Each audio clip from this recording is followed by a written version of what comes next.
Hello everyone, आप सभी को करने के में स्वागत है। बच्चों, हम लोग class 9th NCERT science chapter 2 video 3 upload कर लिया हूं मैंने, और मैं वहां पर तीनों वीडियो को बहुत अच्छी तरह से एक्सप्लेन करने की कोशिश किया हूं। और इस वीडियो में हम लोग देखेंगे 2.21 जिसमें कॉन्सेंट्रेशन ऑफ ए सॉल्यूशन। इससे पहले मैं आपको सॉल्यूशन के बारे में आपको पढ़ाया था, क्या सोल्यूट क्या है, सॉल्वेंट क्या है।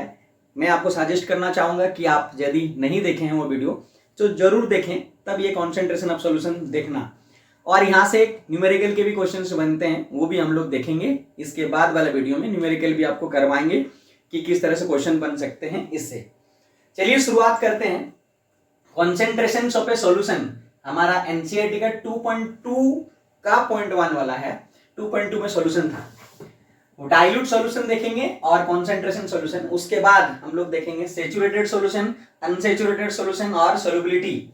साथ में हम लोग देखेंगे कॉन्सेंट्रेशन निकालने के 3 फॉर्मूले, mass mass by mass, mass by volume और वॉल्यूम बाय वॉल्यूम।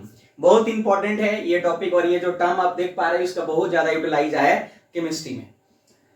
सबसे पहले ये जो कॉन्सेंट्रेशन ऑफ सॉल्यूशन है ना, मतलब हम ऐसा समझ लीजिए कि सॉल्यूशन, एक ऐसा सॉल्यूशन के बारे में हम यहां चर्चा करेंगे। 2 कंपैरेटिव टर्म के बारे में देखो, एक हमारा डाइल्यूट सॉल्यूशन और एक कॉन्सेंट्रेशन सॉल्यूशन। ये हमारा कोई टाइप नहीं है सॉल्यूशन का, लेकिन ये दोनों टर्म एक दूसरे को क्या है, रिलेटेड।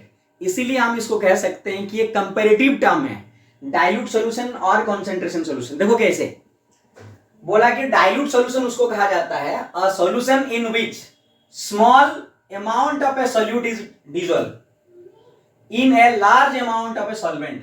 यदि हम जानते हैं कि एक सॉल्यूशन बनाने के लिए एक सॉल्यूट चाहिए और एक सॉल्वेंट चाहिए, यदि small amount of a solute को डाला जाए, डिसॉल्व किया जाए एक large amount of a solvent में, तो हमें जो सॉल्यूशन तैयार होगा उस सॉल्यूशन को हम लोग बोलेंगे डाइल्यूट सॉल्यूशन। यहां पर क्या समझ में आया कि जो हमने डाइल्यूट सॉल्यूशन बना रहे हैं उस समय देखें कि जो हम डिसॉल्व कर रहे हैं यानी सॉल्यूट कर रहे हैं वो बहुत कम अमाउंट में कर रहे हैं। उसी का देखो कंपैरेटिव टर्म, उसी को कंपेयर करेंगे। बोला क्या कि a solution in which amount of a solute dissolve is more compare to the amount of a solvent. अगर बोले सॉल्वेंट से कंपैरिजन में अगर हम ज्यादा अमाउंट में डालें और डिसॉल्व करके एक सॉल्यूशन तैयार करें, वो सॉल्यूशन हमारा कॉन्सेंट्रेशन सॉल्यूशन कहा जाएगा। देखो इस तरह आप समझ सकते हो। हमने यहाँ 2 बीकर लिए हैं, एक बीकर हमारा ए और एक बीकर हमारा बी। इस बीकर में हम एक सॉल्यूशन तैयार कर रहे हैं जिसमें हम शुगर डाले हैं दोनों में ही। यहां पे आप देख सकते हो ये जो हमारा वॉल्यूम होगा इसमें वो 50 ml लिए हैं, और बी बीकर में भी 50 ml लिए हैं। लेकिन इसमें आप अगर देखोगे ना 20 ग्राम ऑफ शुगर को डिसॉल्व किया गया है बीकर ए में, और बीकर बी में 30 ग्राम ऑफ शुगर को डिसॉल्व किया गया। इन दोनों में जो तैयार हुआ सॉल्यूशन है, हम इसमें यह कह सकते हैं ये वाला सॉल्यूशन हमारा डाइल्यूट है, क्योंकि सॉल्यूट पार्टिकल्स कम है। और यहां पे देखो 50 ml जो मिल रही है, दोनों 50 ml का, लेकिन ये बीकर बी में हम 30 ग्राम ऑफ शुगर पार्टिकल्स मिलाएं, यानी इसके कंपेयर में ज्यादा हमारा सॉल्यूशन में सॉल्यूट पार्टिकल्स है। इसीलिए इन दोनों में अगर हम कंपैरिजन करते हैं तो ये एक हमारा डाइल्यूट सॉल्यूशन होगा और ये हमारा एक कॉन्सेंट्रेटेड सॉल्यूशन होगा। आशा करते हैं बच्चों शायद आप समझ गए होंगे कि डाइल्यूट सॉल्यूशन और कॉन्सेंट्रेटेड सॉल्यूशन कैसे एक दूसरे को कंपैरेटिव टर्म है, ये दोनों एब्सोल्यूट टर्म नहीं है। और हम ये भी यहां समझे कि ये सॉल्यूशन एक ऐसा सॉल्यूशन जिसमें हमारा small amount of A solid होगा, सॉल्यूट पार्टिकल्स होगा, more amount of a solvent होगा, ऐसे सॉल्यूशन को डाइल्यूट सॉल्यूशन कहेंगे। और हम लोग कॉन्सेंट्रेटेड सॉल्यूशंस उस सॉल्यूशन को कहेंगे जिसमें हमारा किसी सॉल्यूशन में हमारे सॉल्यूट पार्टिकल्स मोर होगा कंपेयर टू सॉल्वेंट में, तो हम कहेंगे कॉन्सेंट्रेटेड सॉल्यूशन। उम्मीद करते हैं बच्चों आप इस 2 टर्म को आप अच्छी तरह से समझ गए होंगे। यदि आप आगे समझते हैं तो हम लोग यहाँ पे देखो हम एक सॉल्यूशन तैयार कर रहे हैं और उस सॉल्यूशन से हम समझेंगे 2-3 टर्म से।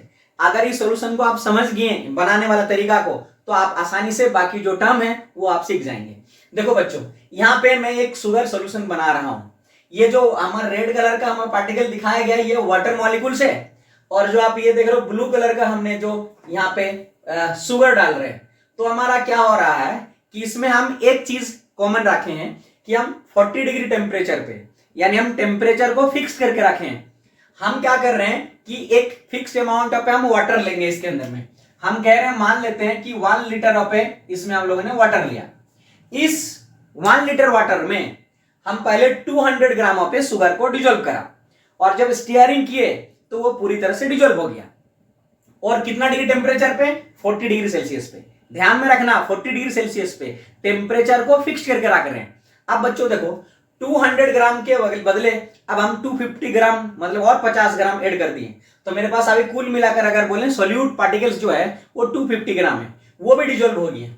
तो हमने क्या करा कि और 100 ग्राम पे शुगर को इसमें डिजोल्व करा, 40 डिग्री सेल्सियस टेम्परेचर पे स्टीयरिंग किए तो वो भी घुल गया, यानी हमारा डिजोल्व हो गया। तो अभी हमारे पास 350 ग्राम हो गया। अब क्या करते हैं ना हमें 150 ग्राम पे डाल दिए, और डालने के बाद देखें डिजोल्व करें तो डिजोल्व हो गया, ठीक है। यानी अभी हम कुल मिलाकर 500 ग्राम मतलब सोच लीजिए हाफ केजी यहाँ पे शुगर को हम डाल दिया 1 लीटर ऑफ वाटर पे और 40 डिग्री सेल्सियस पे, तो डिजोल्व हो गया। लेकिन जैसे ही और मैं 50 ग्राम ऐड करने की कोशिश कर रहा हूं तो इस सॉल्यूशन में तो वो शुगर डिजोल्व नहीं हुआ, चाहे हम कितने भी स्टीयरिंग किए वो डिजोल्व नहीं हो पा रहा। इसका मतलब यह हुआ कि और मोर पार्टिकल्स इसमें डिजोल्व नहीं हो रहा इस फिक्स टेम्परेचर पे।